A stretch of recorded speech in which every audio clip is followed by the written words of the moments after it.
Okay, so in this video we're going to look at rounding to the nearest hundred.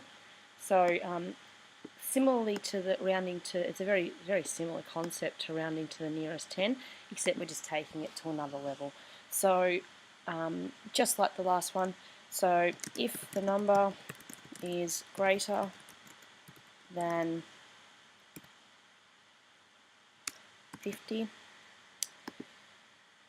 I'm actually going to change that to if the number is greater than or equal to 50, round up.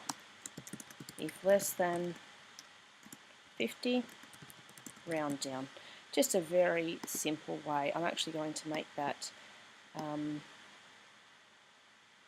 yeah, that's fine as it is. Just a very simple way of kind of remembering it.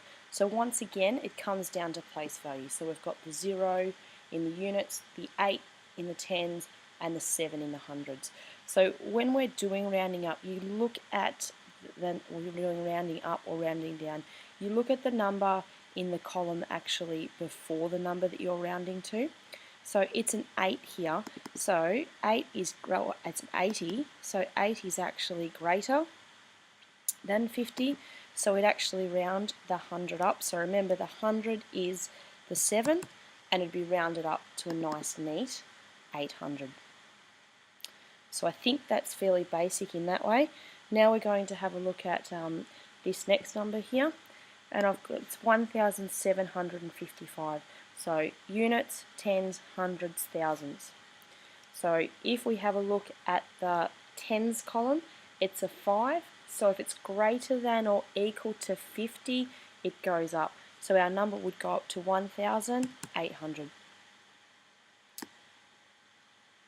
And on this next one, 3,081.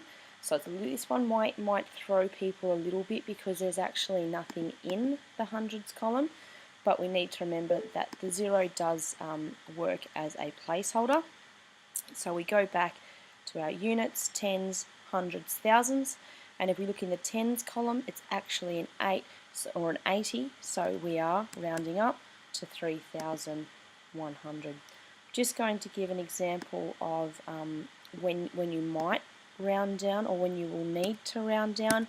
So 5,321.